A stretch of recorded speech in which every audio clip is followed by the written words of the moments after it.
ഡൽഹി തിരഞ്ഞെടുപ്പിന് ശേഷം BJPയുടെ അടുത്ത ലക്ഷ്യം ബംഗാൾ എന്നാണ് പറയുന്നത്.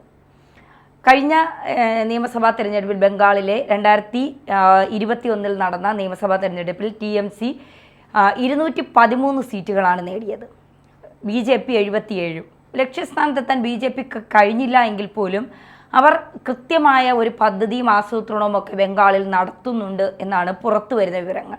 അവിടുത്തെ പ്രതിപക്ഷ നേതാവായ സുവേന്ദു അധികാരി തന്നെ അത് വ്യക്തമാക്കുന്നുണ്ട്, ഞങ്ങൾ ബംഗാൾ പിടിച്ചിരിക്കും എന്നുള്ളത്. 27 വർഷങ്ങൾക്ക് ശേഷം ഇന്ദ്രപ്രസ്ഥം പിടിച്ച BJPക്ക് ഒരു പൂ പറിക്കുന്ന ലാഘവത്തോടെ ബംഗാൾ പിടിക്കാൻ സാധിക്കുമോ? പറ്റില്ല. പൂ പറിക്കുന്ന ലാഘവമൊന്നും പോരാ. ബംഗാൾ, പശ്ചിമ ബംഗാൾ എന്ന് പറയുന്നത് ഡെമോഗ്രാഫിയിൽ വെച്ച് വലിയ മാറ്റം സംഭവിച്ചൊരു സംസ്ഥാനമാണ്. അപ്പോൾ നമുക്കൊരു വലിയ ടാസ്ക്കാണ്. ഇപ്പോൾ ടാസ്ക് എന്ന് പറഞ്ഞാൽ മുസ്ലിം ഭൂരിപക്ഷ മണ്ഡലമായി ബംഗ്ലാദേശിലെ പല ഭാഗങ്ങളും മാറിയിരിക്കുന്നു, അല്ലെങ്കിൽ മാറ്റിയിരിക്കുന്നു. മുസ്ലിം പോപ്പുലേഷൻ വല്ലാതെ കൂടിയിരിക്കുന്നു. അതിനകത്ത് നല്ല ശതമാനം ഇടതുപക്ഷത്തിൻ്റെ കാലം മുതൽ ബംഗ്ലാദേശിൽ നിന്ന് കയറി വന്ന, അനധികൃതമായി കയറി വന്ന നുഴഞ്ഞുകയറ്റക്കാർക്ക് വോട്ടർ കാർഡ്, റേഷൻ കാർഡ്, വീട്ടു നമ്പർ ഒക്കെ ഉണ്ടാക്കി കൊടുത്ത് CPM ഉണ്ടാക്കിയെടുത്ത ഒരു വോട്ട് ബാങ്ക് രാഷ്ട്രീയമുണ്ട്. ഇവർ ബംഗ്ലാദേശികളാണ്, ഇന്ത്യക്കാരെയല്ല. അവരെ പരമ്പരാഗതമായി തങ്ങളുടെ വോട്ട് ബാങ്കാക്കി വളർത്തിയെടുത്തുകൊണ്ടിരുന്നത് CPM ആയിരുന്നു. ഒരു സുപ്രഭാതത്തിൽ അവിടെ നന്ദിഗ്രാം അടക്കമുള്ള പ്രശ്നങ്ങളൊക്കെ ഉണ്ടായപ്പോൾ ഈ വോട്ട് ബാങ്ക്, മുസ്ലിം വോട്ട് ബാങ്ക് എന്നല്ല, ഇന്ത്യക്കാരല്ലാത്ത മുസ്ലിമുകളുടെ വോട്ട് ബാങ്ക് CPMനെ വിട്ട് തൃണമൂൽ കോൺഗ്രസ്സിലേക്ക് പോയപ്പോൾ ഉണ്ടായ ഒരു മാറ്റമാണ് തൃണമൂൽ കോൺഗ്രസ്സിന് ഭരണം കിട്ടിയത്. അതിന് വൈകാരികമായ ചില സംഭവമൊക്കെ ഉണ്ട്. ഈ തൃണമൂൽ കോൺഗ്രസിൻ്റെ മമതാ ബാനർജി കോൺഗ്രസിൻ്റെ യൂത്ത് കോൺഗ്രസിൻ്റെ വലിയ നേതാവായിരുന്നല്ലോ, കോൺഗ്രസ്സുകാരിയായിരുന്നപ്പോൾ. ആ തൃണമൂൽ കോൺഗ്രസ് വിട്ട് തൃണമൂൽ കോൺഗ്രസ് രൂപീകരിച്ച മമതാ ബാനർജിയെ അന്ന് CPM കൈകാര്യം ചെയ്ത രീതി, തെരുവിൽ അവരുടെ സാരി വലിച്ചൂരി അവരെ ആക്രമിക്കുന്ന തരത്തിൽ വരെയുള്ള ഭീകരമായ ആക്രമണങ്ങൾ തൃണമൂലിന് നേരെ അക്കാലത്ത് CPM ചെയ്തിട്ടുണ്ട്.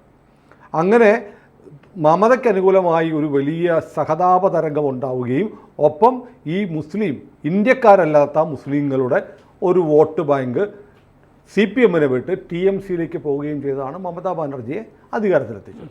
അതിനുശേഷം ഈ പറയുന്ന ബംഗ്ലാദേശികൾ, അവിടുത്തെ മുസ്ലിങ്ങളൊന്നും ഇന്ത്യക്കാരല്ല, വളരെ ചെറിയൊരു ന്യൂനപക്ഷം ഉണ്ടാവുമായിരിക്കും. ആ ന്യൂനപക്ഷം ഒഴിച്ചാൽ ഇപ്പോൾ മജോറിറ്റി എന്ന് പറയുന്ന ബംഗ്ലാദേശ് മജോറിറ്റി എന്ന് പറയുന്ന പശ്ചിമ ബംഗാളിലെ മുസ്ലിമുകൾ ബംഗ്ലാദേശികളാണ്. ബംഗ്ലാദേശിൻ്റെ ഒരു എക്സ്റ്റൻഷൻ പോലെയായി പശ്ചിമ ബംഗാൾ മാറിയിട്ടുണ്ട്. അതിനെ മറികടക്കുക എന്ന് പറയുന്നത് അത്ര ഈസി ഒന്നുമല്ല. ഇപ്പോൾ നമ്മൾ നോക്കുക, സന്ദേശ് ഖലി എന്ന് പറയുന്ന സ്ഥലത്ത് ഷാജഹാൻ ഷെയ്ഖ് എന്ന് പറയുന്ന മുസ്ലിം ഭീകരൻ, തൃണമൂലിൻ്റെ പ്രാദേശിക നേതാവ്, 100 കണക്കിന് ഹിന്ദു സ്ത്രീകളെ മാനഭംഗപ്പെടുത്തി. അതുമായി കേസുണ്ടായി. അവിടെ വന്ന ED സംഘത്തെ ഇവരാക്രമിച്ചു. ഒടുവിൽ സുപ്രീം കോടതിയുടെ ഇടപെടലോടുകൂടി കേന്ദ്ര സേന ഇറങ്ങിയപ്പോഴാണ് ഇവരെ പിടിക്കാൻ പറ്റിയത്. പക്ഷേ അവിടെ രേഖാ മിത്ര എന്നോ മറ്റോ പേരുള്ള ഈ പീഡനത്തിനിരയായ ഒരു സ്ത്രീയെ തന്നെ ഈ സന്ദേശ് ഖലിയിൽ മത്സരിപ്പിച്ചിട്ടും തോറ്റുപോയി. ഇന്ത്യ മുഴുവൻ ശ്രദ്ധിക്കപ്പെട്ടതാണ് സന്ദേശ് ഖലി പീഡനം.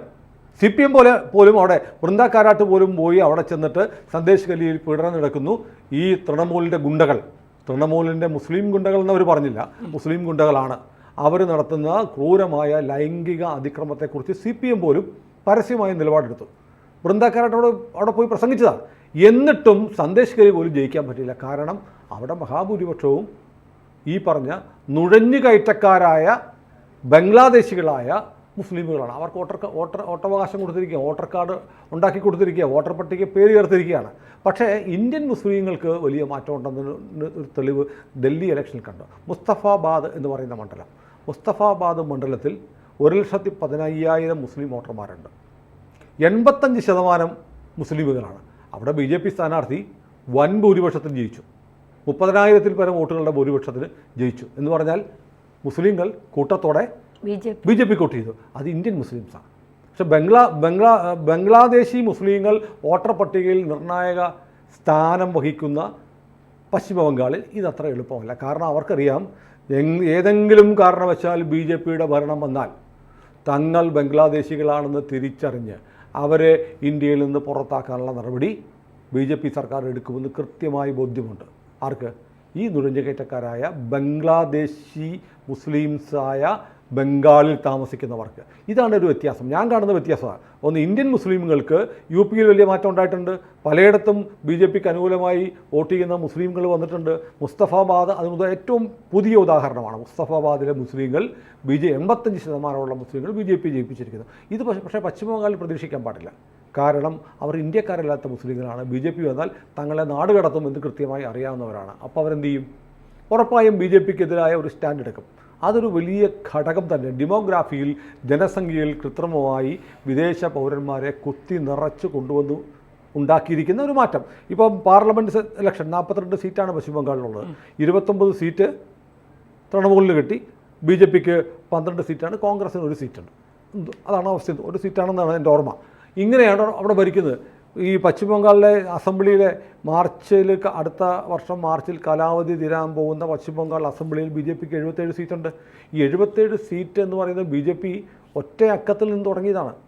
ഒറ്റ അക്കത്തിൽ നിന്ന് തുടങ്ങി വലിയ സഹനങ്ങളാണ് ബി ജെ പി അവിടെ നേരിടുന്നത്. ബി ജെ പി പ്രവർത്തകരെ കൂട്ടത്തോടെ ആക്രമിക്കുക, കൊന്ന് കെട്ടിത്തൂക്കുക, മരങ്ങളിൽ സ്ത്രീകളെ മാനഭംഗപ്പെടുത്തുക, വീടുകൾ കത്തിക്കുക, ഇങ്ങനെയുള്ളൊരു ഗുണ്ടായിസം. അതിനകത്ത് ഒന്ന് ബി ജെ പി എന്നുള്ള പാർട്ടിയോട് ഈ പറയുന്ന ബംഗ്ലാദേശിൽ നിന്ന് നുഴഞ്ഞു കയറി വന്ന മുസ്ലിങ്ങളായ പശ്ചിമ ബംഗാളിലെ വോട്ടർമാർക്ക് വലിയ പകയാണ്. കാരണം ഇവന്മാരെങ്ങാനും വന്നാൽ ഞങ്ങൾക്ക് ഈ രാജ്യത്തുനിന്ന് പോകേണ്ടി വരും, ഞങ്ങൾക്ക് ഞങ്ങളുടെ സ്വന്തം രാജ്യത്തേക്ക് പോകേണ്ടി വരും എന്നുള്ളൊരു പകയുണ്ടല്ലോ.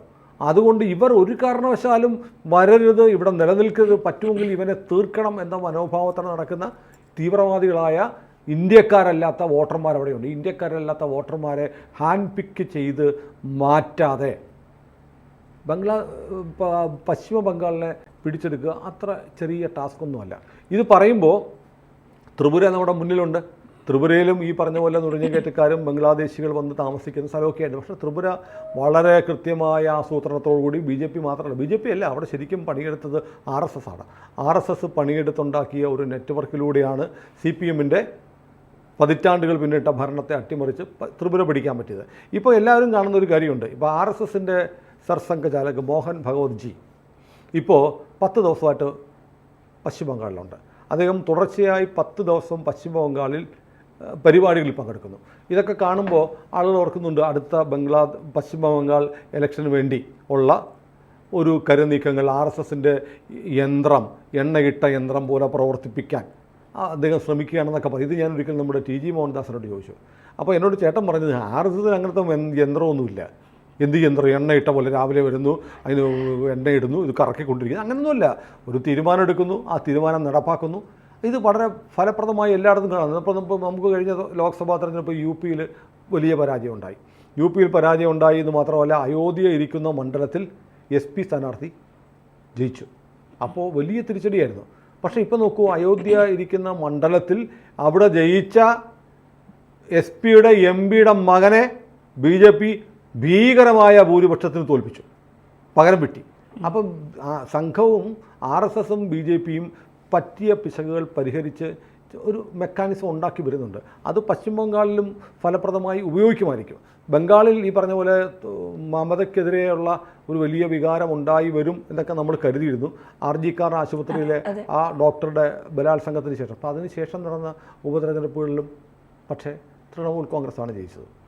അപ്പോൾ അത് ജനങ്ങളുടെ ഒരു ഇച്ഛയ്ക്കപ്പുറത്ത് അവിടെ ഈ പറഞ്ഞതുപോലെ ഇന്ത്യക്കാരല്ലാത്ത വോട്ടർമാരെ കുത്തി നിറച്ചിട്ടുള്ളൊരു വോട്ടർ പട്ടിക ഒരു വലിയ തടസ്സം തന്നെയാണ്. അത് നിലനിൽക്കെ തന്നെ എങ്ങനെ അതിനെ മറികടക്കാം എന്ന് നോക്കണം. കോൺഗ്രസിനും CPM-നും 0 അസംബ്ലി സ്ഥാനം. BJP-യും തൃണമൂൽ കോൺഗ്രസും മാത്രമാണ് അസംബ്ലിയിലുള്ളത്. 77 എന്നുള്ള സീറ്റുകൾ നിലനിർത്തിക്കൊണ്ട് അതിനെ 148 എന്നുള്ള മാന്ത്രിക സംഖ്യയിലേക്ക് എത്തിക്കുക. 148 സീറ്റുകൾ വേണം ഭരിക്കാൻ.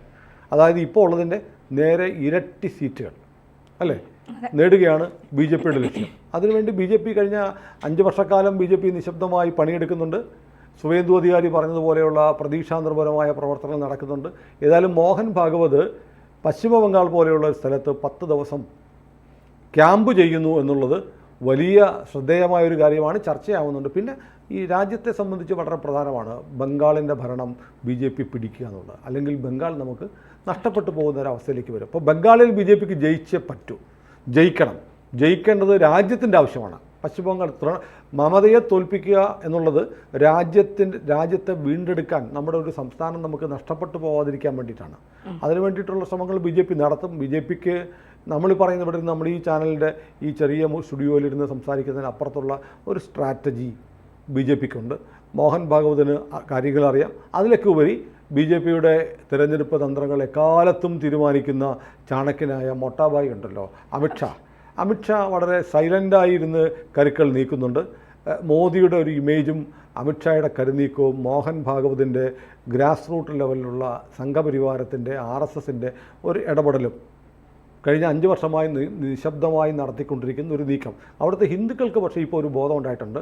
നമ്മൾ കോൺഗ്രസ് അല്ലെങ്കിൽ CPM എന്നൊക്കെ പറഞ്ഞ് ചിന്തിക്കാതെ ഹിന്ദു എന്ന നിലയിൽ മുന്നോട്ട് പോയില്ല, അത് അത്തരത്തിൽ നിന്നില്ലെങ്കിൽ, ഒറ്റ മനുഷ്യനെ പോലെ നിന്നില്ലെങ്കിൽ ബംഗാളിൽ ഇനി ജീവിക്കാൻ ബുദ്ധിമുട്ടാണ്, ബംഗ്ലാദേശികളുടെ അടിമകളായി ജീവിക്കേണ്ടി വരും എന്ന ഒരു തിരിച്ചറിവ് ബംഗാളിലെ ഹിന്ദുക്കൾക്കുണ്ടായിട്ടുണ്ട്. ഇത് ഈ ഹിന്ദു വോട്ടർമാരുടെ ഈ തിരിച്ചറിവ്, ഹിന്ദു വോട്ടുകളുടെ ഏകീകരണം ഉണ്ടായാൽ നിശ്ചയമായും ബംഗാളിൽ അത്ഭുതങ്ങൾ നടക്കും.